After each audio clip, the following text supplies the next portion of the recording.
નમસ્કાર દર્શક મિત્રો, જનાર્પણ ન્યૂઝમાં સ્વાગત છે। વાઘોડિયામાં એસએસડી પરિવાર દ્વારા શ્રીમંત પરંપરાની અનોખી રીતે ઉજવણી કરવામાં આવી। શ્રીમંતની અનોખી ઉજવણી દેશ માટે બલિદાન આપનારા શહીદોને યાદ કરી તેમજ મૂળ સંસ્કૃતિ સભ્યતા તરફ જવાના સંદેશ સાથે એસએસડી પરિવાર દ્વારા અનોખી રીતે ઉજવણી કરવામાં આવી। हमें मानवतावादी राष्ट्र का निर्माण करना है, चलो भीम की ओर, चलो बुद्ध की ओर। एसटी एससी ओबीसी જે હિન્દુ ધર્મના રીતિ રિવાજો મુજબ પોતાના દરેક કાર્યક્રમો કરતા હતા તે છોડી પોતાના શ્રમણ સંસ્કૃતિ અને બૌદ્ધિક પદ્ધતિથી કાર્યક્રમ કરી સમાજને પોતાનો મૂળ સંસ્કૃતિ સભ્યતા તરફ લઈ જવા શરૂઆત અને સમાજની પ્રેરણા આપી હતી। Bureau report, જનાર્પણ news, Pankaj Vasava, Waghodia. हाँ, जय भीम नवमुदाय।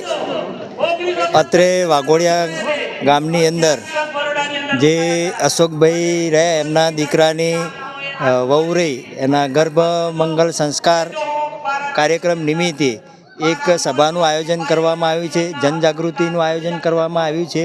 આ જનજાગૃતિ એટલે કરવી પડે છે કે આ જે અમારું મૂળ કોન્સેપ્ટ રહ્યો ચલો બુદ્ધ કી ઓર, ચલો ભીમ કી ઓર, આ સમાજને જે અવળા માર્ગે લોકો લઈ ગયા છે ભારત દેશમાં તેમના મૂળ ધર્મની અંદર પોતાની મૂળ સભ્યતાની અંદર પાછા લાવવા માટેનો કોન્સેપ્ટ આ જાગૃતિના માધ્યમથી કરી રહ્યા છે અને એની અંદર સ્વયં સૈનિક દળના માધ્યમથી આ સભાનું આયોજન કરવામાં આવ્યું છે જેથી કરીને આ ભારત દેશની અંદર આ જે મૂળ નિવાસી સમાજ રહ્યો એ જાગૃત બને અને સંગઠિત બને એ કોન્સેપ્ટના આધારે અમે આ જનજાગૃતિનું સભાનું આયોજન રાખવામાં આવેલું છે।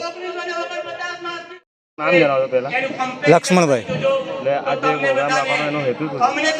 આ પ્રોગ્રામ રાખવાનો હેતુ એવો છે કે સમાજની અંદર જે સમાજના કુરિવાજો છે અને અંધવિશ્વાસ છે એ દૂર કરવાના છે। એના માટે સમાજમાં જાગૃતિ આવે એના માટેના પ્રોગ્રામ છે અને એના માટેના પ્રયાસો છે। તો સમાજની અંદર જાગૃતિ લાવવા માટે સમાજના જે મહાનાયકો જે કાર્ય કર્યા છે એ કાર્ય બતાવવા માટે અમે આ નવું નથી પણ જૂનું જે કાર્યક્રમ છે એ કાર્યક્રમ કરીએ છીએ। અમારા મૂળ ધર્મમાં કાર્યક્રમ છે। આ ભારત દેશનું મૂળ જે છે એ મૂળ બતાવવા માગીએ છીએ સમાજને।